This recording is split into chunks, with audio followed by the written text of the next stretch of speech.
Hello, my name is Roger Oser, and I'm the principal of William J. Ostagai High School in Boston, Massachusetts, one of 5 recovery high schools in the state of Massachusetts. And I've been the principal of Ostagai since we opened in November of 2006. I'm here today in my role as a board member of the Association of Recovery Schools to continue my presentation of a series of video workshops which are focused on supporting individuals and organizations exploring the possibility of developing and operating a recovery high school. The first video of this series focused on providing an overview of the recovery high school model, including its history, as well as reviewing some of the guidelines and deliverables that you'll need to come up with to open a recovery high school. And then finally, we identified the 4 domains, or I use this word interchangeably, categories that provide the framework for recovery high schools, which is school community, organization, recovery, and education. And that's what we're going to pick up today. You can see the session objectives. We're going to dig into the organization and community domains. We're going to share best practices and resources related to these 2 domains. In the bottom right-hand corner, you'll see a QR code. This provides the slide deck to the first video presentation, and I think it would be good to review that if you didn't see the presentation, or even if you did, because it just provides some important context and information that will be referenced during this video and the final video, which will be on the education and recovery domains. I did want to take a moment to reintroduce you to the Association of Recovery Schools. And ARS was founded in 2002 with the mission of supporting and inspiring recovery high schools for optimum performance, empowering hope, and access to every student in recovery. A lot of the information and materials I'm using in this video series comes from products or tools developed by ARS, such as the accreditation framework, the systematic evaluation of the Association of Recovery Schools, also known as the SEERS, a great data tool, and the newest product, the Toolkit for Starting Recovery High School, which is officially posted on the Peer Recovery Center of Excellence website. This would also be a good time to take a moment to acknowledge the work of some individuals from ARS who have made these products and possible and available. Dr. Andy Finch, Morgan Thompson, Rebecca Bonner, Sharon Dursey Martin. Their work provides a foundation for much of the information I'll be sharing with you today. Also, definitely take a moment, a note of appreciation and recognition for the Peer Recovery Center of Excellence, who through funding from SAMHSA has really supported ARS to increase our ability to provide technical assistance. An example would be the video series that I am creating for you right now. My background is as a teacher, and as any good teacher will tell you, reconnecting students with past learning and knowledge is definitely a best practice as you're exploring a new concept. And in this case, we're exploring the concept of opening, starting, and operating a recovery high school. So within that spirit, I did want to take a moment just to reconnect with what ARS believes are the important pillars that provide the definition of a recovery high school. These were in the first video, and you can see they're listed here on this slide with a focus on our responsibility to educate students and also make sure that they're working a program of recovery and working an abstinence-focused program of recovery. I wanted to take a moment to focus on the final bullet item, available to any student in recovery. This is really important for the ethic of the Association of Recovery Schools. And let me give you an example of a program that would not be considered a recovery high school.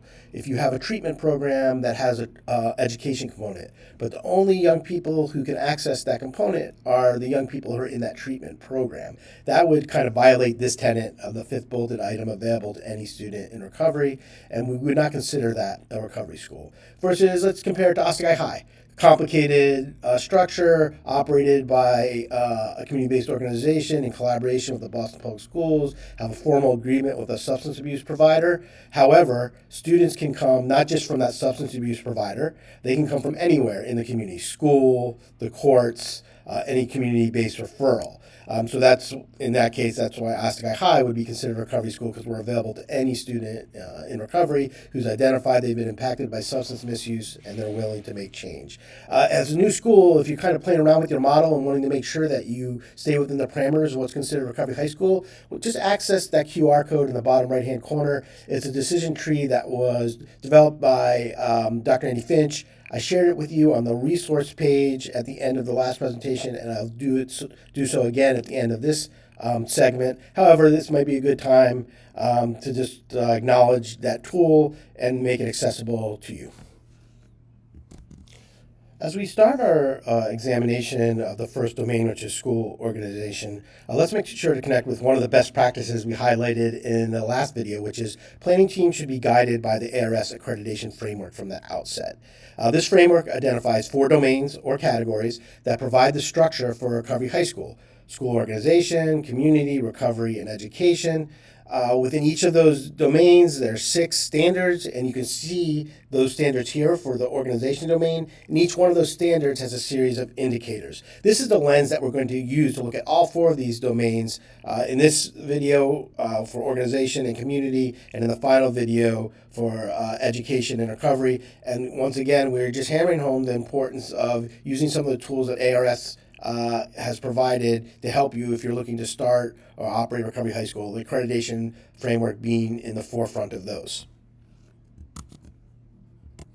Let's take a look at the first standard in school organization, which is business planning. You can see for this standard, the first thing you really want to be doing is developing a strategic business plan. Usually 3 to 5 years is what's recommended. This is your foundation for long-term sustainability and growth.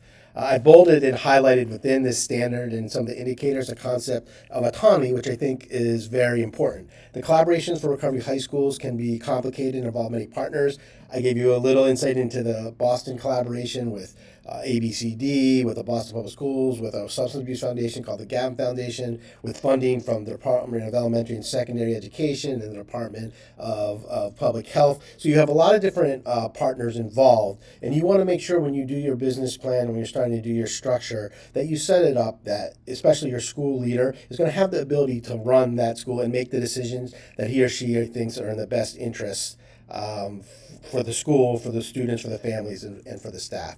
And that's, I think, very tightly connected to the second bulleted item, which is one of the indicators under school organization, which the school has a budget that is realistic and attainable, tied to realistic enrollment projections. You want to make sure that when you do your initial projections that they're realistic. Don't overestimate your enrollment projections and revenue in general in an effort to cover anticipated expenses and costs. This is really a setup for failure.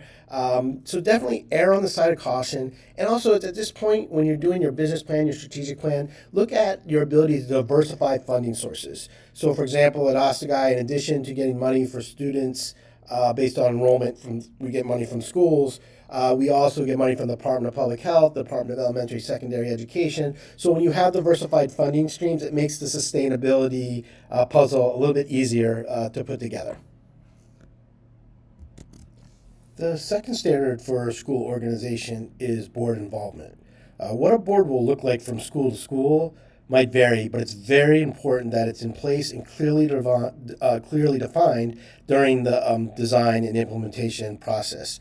This is your first opportunity to really show what the values of your school are. We talk a lot in this video series about diversity, equity, and inclusion. And so when you're looking at the composition of your board, you want to make sure that you have people with divergent areas of expertise as well as diverse backgrounds and experiences. And then once again, this concept of making sure that the board has a very clearly defined relationship with the school leader, so that can be a supportive relationship between the board and the leader of the school. Standard 1.3 is focused on school leadership. And as it says in the key indicator there, it's really important that the school possesses a leader trained in either the recovery, therapeutic, substance use piece or the educational content. I would also add that you need a school leader who is skilled and able to interact with the community. It's really difficult to find one person who has the certifications or the degrees in all of these areas. So a lot of times you find someone who you believe is going to be a dynamic, successful leader who has strengths in one of these areas, and then you just make sure that the structure of your school supports that person in gaining expertise and getting advice in the other areas. Don't let progress get in the way. Don't let perfection get in the way of progress. The perfect candidate for a Recovery High School leader is very, very hard to find. And then the concept, once again, of bolded and underlined of autonomy. How you do your business plan, how you making sure that your board's developed in the relationship with the school leader, is clear. These things allow your school leader to operate with autonomy when it comes to issues of recovery support and education. You never want a school leader making a decision on whether to enroll or keep a student in the population based on the desires or wishes of a board member, or because we need this student to make budget. Now, a school leader with integrity would never make decisions like that. However, we don't want to put our school leaders in those situations. So once again, the better we do the organization, the board, the budget, the strategic plan, and the hiring process, and hiring the person with the right skill set, the more likely we are to set up this school leader for long-term success. Community partnerships. Another really good opportunity to establish the value of our schools, or in the case, if you're a school that you're trying to start. As I mentioned previously, I strongly believe that recovery high schools are at the intersection of education, public health, and the community. And so that provides us with an opportunity, I'd also say a responsibility, to develop these collaborative and meaningful partnerships that are identified in the first key indicator with local treatment centers, mental health providers, local schools, and community stakeholders. By doing this, yes, we're always driven by how we can best provide services for our students, so we're leveraging the best possible services for the young people we're serving. But as importantly, or very importantly, it makes sure that you establish the school as a good community partner in offering services to the local area. So an example for Ostagai High, this is one of the most fun parts of the job for me, the most enjoyable parts of the job. We have connections and relationships with community partners like Beats, Rhymes, and Life that provides our students opportunity to do music. Second Act, which provides an opportunity for our students to do drama and improv. Phoenix, the CrossFit, the Sober CrossFit Gym. So absolutely, we're engaging in relationships with these organizations so that we can provide services to our students. But it also is a good tool to spread the word about Recovery High School, the young people that we're working with, and it oftentimes can open up other avenues for ways we can engage with young people in the community.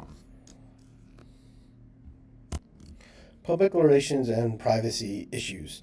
The school and its governing body have a plan to promote the school and its programs while respecting the privacy and safety of its students and families. This has definitely been a hot topic issue throughout the Association of Recovery Schools, so much so that we developed a series of position statements on various hot button topics, and media was one of them. And you can see at the bottom of this slide what our stance is on media. Recovery high schools are required to balance the need to use media to promote and advocate for recovery schools with the responsibility to protect the integrity, confidentiality, and safety of their students.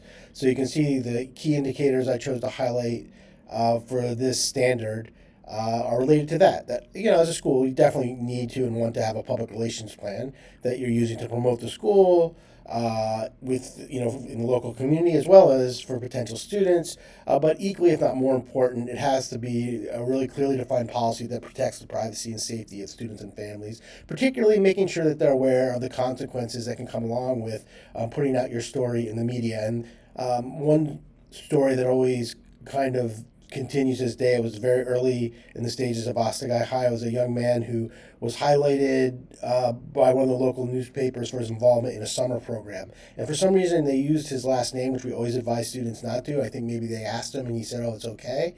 And then I remember getting an email from him 3 or 4 years later where a potential employer had done a background check on him or a search. However they did it, they Googled him, and this article came up, and they used it as a reason not to hire him, which obviously triggers a lot of emotions, I'm sure, not just for me, but for others if you're watching this, about stigma and how we still have to be able to combat this in our society. But for me, it always reemphasized and stressed the importance of making sure that we had strong policies in place at Ostagai for when related to media and public relations. And a big part of that was making sure our policies and forms and consents were in place, but also the communication with families and young people, understanding maybe the downside of putting their story out there in public. I also want to highlight, I don't think I mentioned this previously, for each one of these slides, there's an evidence piece towards the top, and that can be used in a couple ways. If you were going to go through an accreditation process, these are the items you would want to have ready to show. the accreditation team, but equally, if not even more useful, for someone who's starting a school, these are the types of materials that you would want to have developed or on hand. And I highlighted here because when it comes to privacy issues in schools and public health settings, we do have to follow FERPA and HIPAA standards. If you ask me to prioritize the standards within the school organization domain by importance, 1.6 program evaluation would be at or near the top of the list. If we do program evaluation well as individual schools and as an association, this provides us with tremendous tools to promote our work. Information that doesn't necessarily have to overly rely upon anecdotal stories or student-centered media, that, as discussed in the previous standard, can definitely have a downside. So when we're looking at this standard, the first indicator is you have to be collecting and utilizing the data for the most importantly for the purposes of driving your quality improvement. But driving a little deeper on that, not just the broad concept of quality improvement, definitely need to be used through the lens of equity. So if you're in a community and you should be serving the demographics of your community. So, for example, in Boston, 85% of the students in Boston Public Schools are youth of color. When we first started in 2006, our percentage of youth of color was approximately 33%, about 1/3. And obviously, anecdotally, or when students walk through the door, or when you're in the school, you can see that. But what really gave us traction on how to address that issue is when we took a look at the data. We got data from the Department of Public Health about young people entering treatment and what the demographics of were that from the school system. And then we use this data to kind of look at our school policies and approaches and figure out how we could address this issue. And now in 2024, 90% of our students at Ossipee High are young men and women of color. And a lot of that change was driven by our data work. And then when you're talking about data at a school, a lot of times the focus is just on the education piece. At a recovery high school, you want to be making sure you're addressing the identified gaps in both education and recovery performance. And just to give a little more insight into this one, because I feel like it is a really important standard. This information comes from Rochelle Gardner at Hope Academy and kind of their approach to data gathering in schools and how it worked for them. And it does definitely follow a pattern where when you're a new school, you're not going to have as much quantitative data. You have to rely more on the qualitative data, the anecdotal stories, which it can be great. Highlighting graduations and student accomplishments is definitely a time for us to celebrate, but also we want to be careful that we don't overly rely on that type of promoting our schools. And once you're an established school, you can have both qualitative and quantitative data, various standardized testing, grades, graduation rates, as well as the qualitative story of the school. So the key to setting yourself up for this and why this is such an important standard if you're trying to develop a school is you don't want to think about what your framework's going to be after you open the doors. You definitely want to be doing this during the development and implementation stage. And Rochelle shared kind of the framework they used. And I like this because there's a kind of sectors for new schools as well as established schools. And not that the tools that Rochelle used in there, they're important, but they're going to vary from school to school. There might be different tools that you might want to use depending on tools that you're familiar with are available to you in your local area. And another thing to promote, and I will do this again on the resource page at the end, is that as a member of ARS, you would get access to a more in-depth toolkit, which have examples of various policies and documents that recovery high schools have developed, like student handbooks, like data collection protocols, such as this. So I thought, ending our exploration of this category of organization, emphasizing the importance of data and how important it is for you as a new organization or as an existing one to make sure that you've been reviewing this and have this established when you're getting started. And now let's, before we shift to the next standard, which is community, let's let's just kind of review and take a look at some of the best practices for the organization standard. Okay, so I may be dating myself a little bit, but these next two slides consider like the Cliff Notes versions of what I just presented. Just kind of distilling it down to the most basic components. It's something that you'd want to share with a group of people or an individual. If you're excited about starting Recovery High School and you're talking about organization, it would be these items here. And I think every single one of these items we've covered as we went through the six organization standards and looked at some of the key indicators. So I'm not going to read them word for word, but just kind of emphasizing the importance of a strategic plan, the board of directors, reflecting the diversity of your community, the importance of the work with community partners and developing those relationships, develop, support, identify a great school leader who can lead your school. The intersection of education, public health, and community. Take advantage of that, develop these collaborative relationships, and provide a coordinated system and leverage resources for your students, as well as creating referral mechanisms.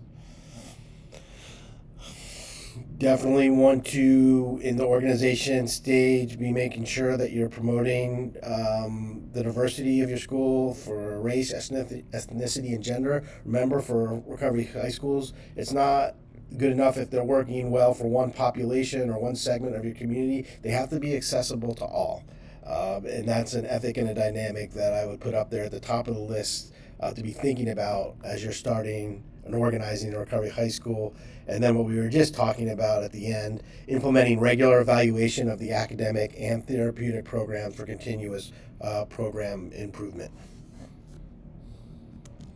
Let's shift now and take a look at our second category or domain, which is community. And remember, we're using the lens of the accreditation framework. So for each domain or category, there are 6 standards. So you can see the 6 standards that are listed for community. And as we look at each standards, we'll identify a couple of the key indicators within each of those standards. I think at the core of the Recovery High School model is a commitment to creating nurturing and inclusive environments where students feel valued, supported, and empowered as it relates to their recovery journey. And this is, I think, is what the community domain and category is all about. And I think this is one of the most important, highest leverage pieces of work that you will do as a school collaborating team trying to start a school. To be looking at the things that you're doing to create this inclusive, supportive environment. It all starts with the first standard, which is to target population. And this is the first time we're kind of starting to talk about school materials and documents like a student handbook, admission policies, admission materials. You want to make sure that those are all developed as part of the design process and are in place, obviously, when you open. You want to make sure that they reflect and are aligned with the mission of the school, and that they're clearly communicated to the community. A lot of times, communities can be kind of confused. It's happened here in Massachusetts and with Ostagai about who the students were serving. How do I make referrals? And if there's a lack of clarity on that within the community, that makes it difficult for you to create referral sources and to increase your enrollment. If you remember at the beginning of this presentation, we talked about the importance, and we were talking about the definition of recovery high school, that it would be available to any adolescent who identified as being in recovery, impacted negatively by substance misuse, and willing to make change. So the enrollment diversity standard 2.2 of community is really a core piece of that value. Making sure that your school's admission and recruitment procedures reflect intentionality around enrolling a diverse student population. And if you look at the key indicators, I think these indicators are a very good guideline to how to measure that and how to implement these policies. First of all, you want your student body and your staff to be comparable to that of the local school district or community. I think that's a very good, important initial baseline to go from. You want to be, when you're doing your outreach, are you really assessing, are you conducting outreach in diverse communities? And then finally, we talked about this in the school organization section, the importance of looking at data and in this case, for the purposes of improving diversity. I gave the example of Ostagai High, where we did get data, our own internal data on our student population demographic data, as well as data from the Department of Public Health in the school district, and we put all those pieces together to identify why our student population wasn't matching the demographics of our community. And from that process, we developed a plan, a multi-year plan, to address it. So enrollment, diversity, a lot of times diversity, equity, inclusion, particularly where diversity is thrown around. I think this standard and the key indicators helps define that for organizations and individuals trying to start a recovery high school. Standard 2.3, transitional planning and support. I don't know you. I went to a traditional high school. The students that I started classes with in September were basically the same group of students that I ended the school year with in June. Most, if not all, recovery high schools, on the other hand, however, are open entry exit models, meaning we enroll students at different times of the year based on the needs of that student. That's our model. That makes the transitional planning and support component of what we do extremely important. You have to be able to develop and confirm a student's school schedule and academic plan, as well as develop their individual plan of recovery as part of the enrollment process. One of the strengths of recovery high schools is that we can individualize our academic and recovery work with our students, but we can't do that unless we have access to their records, their academic and recovery records prior to their enrollment. And also, in order to supplement the information received on a student during the enrollment process, you're most likely going to want to use some of your own baseline assessments to create a complete picture of the student. For us at Ostagai, we use an academic assessment called the MAP. We use the Socrates and the Child PTSD Symptom Scale. And so we take all this information that we get on a student as part of the intake process and our own baseline assessments. We put it all together to create a profile of the student that we share with all of the relevant staff in order to create like a foundation to set that student up to be successful. The last indicator that I would like to highlight as part of the transitional planning and support standard is orienting new students.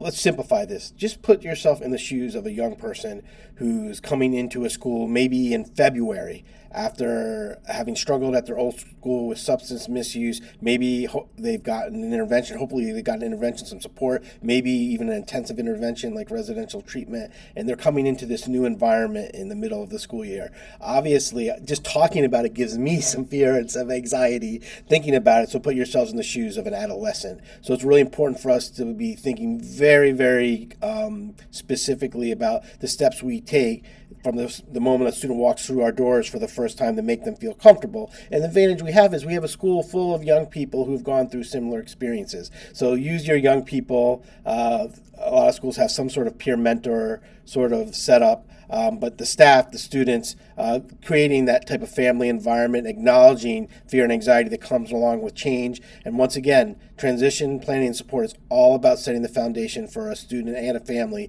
to be successful in your recovery school community.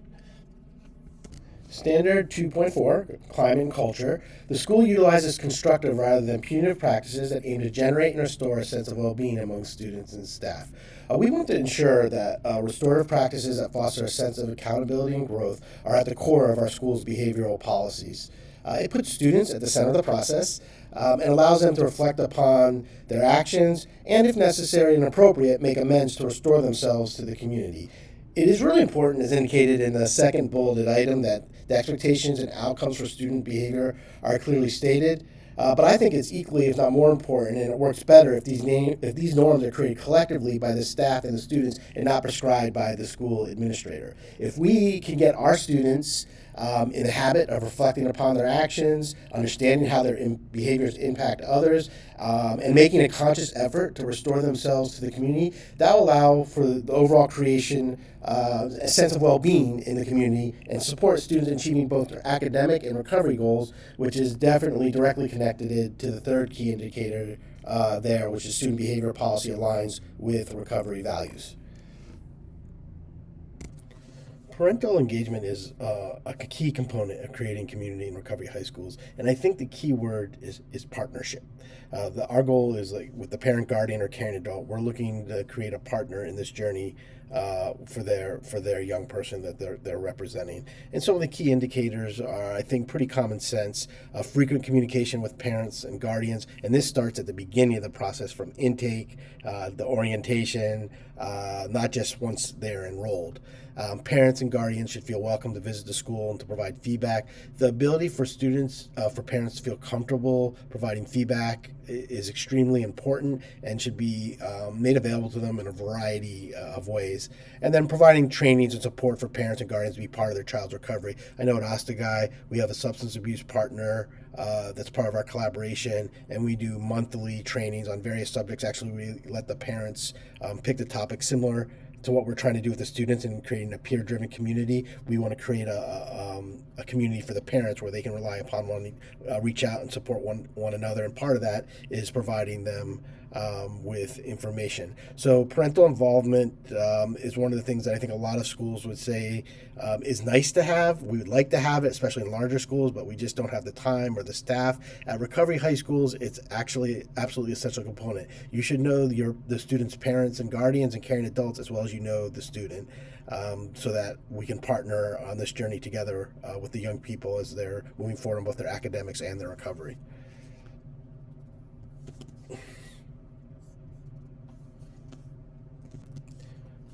Standard 2.6 in the community domain and category, embracing differences. It's a nice bookend to beginning standards in this category or domain, 2.1 and 2.2, which was target population and enrollment diversity. So once you've done the due diligence and the required work to attract a diverse representative student body, you have to make sure that your school has a climate that embraces the diverse cultures and experiences. The work doesn't stop with the demographics. Making sure that you know that your population represents your community. You then have to make sure that population is being cared for, and very importantly, that staff and students report being treated equitably.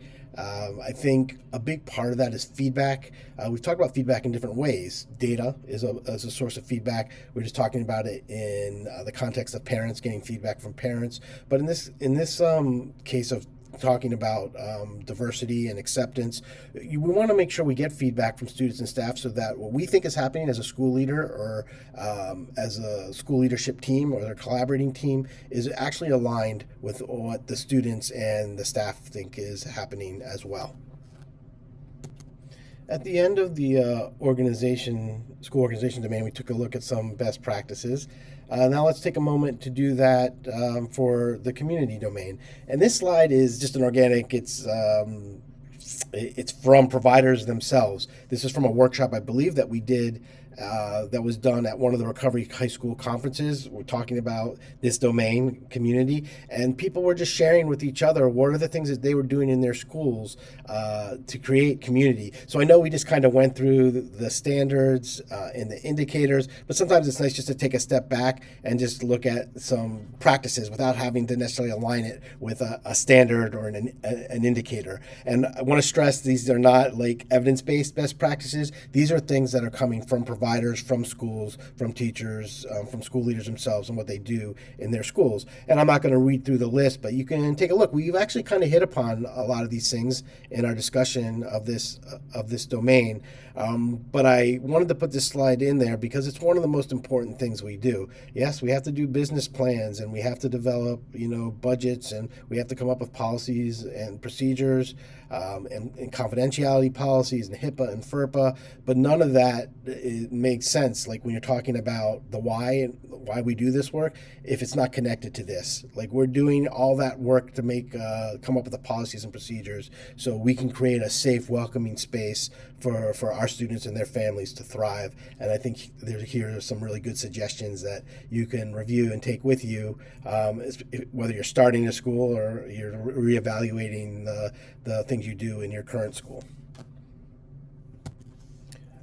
And let's just take a look at two slides that have some additional best practices, or as it's framed, a checklist in the area of school community. And I don't think it was on the slides for the school organization section, but I definitely wanted to verbally recognize that this information comes directly from the new ARS Recovery Toolkit that was developed in large part with the work of Morgan Thompson, is that now posted on the Peer Recovery Center of Excellence. And once again, it's like the cheat sheet or cliff notes from all this discussion around standards, domains, and indicators. If you take a look at, I believe it's 8 bulleted items, it really distills down to some of the key points in the area of community. And I'll give you a moment to take a look at them because we've discussed pretty much every single one of them in our discussion already.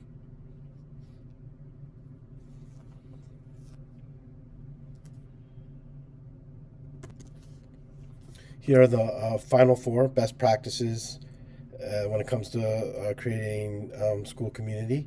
And once again, we've reviewed pretty much all of these in our discussion, looking at the 6 standards that are part of this school community domain. It kind of ends once again with highlighting an important document, the North Star Guide for Recovery Leaders. And what we're going to do to wrap up this session is we're going to take a look at the resource page. We did this at the end of the first session. There's an incredible amount of information that has been developed over the last year, 2 years, with the support of the Peer Recovery Center of Excellence and ARS. Many of those things that have been referenced and mentioned in the presentation so far. I want to make sure that people have an opportunity, once they've viewed this, to go look at these different resources that will help them in their journey to start a Recovery High School. As we wrap up, let's take a quick look at the document resources. It's now expanded to 2 slides. Some of this information was shared with you at the end of the first video webinar. But 2 websites, specifically the ARS website, recoveryschools.org, where you can find the North Star document that's been referenced multiple times, learn more about ARS membership. And I want to stress with membership, one of the perks, value of ARS membership is that you will get access to some of the documents that you're seeing referenced as we go through the domains, like student handbooks,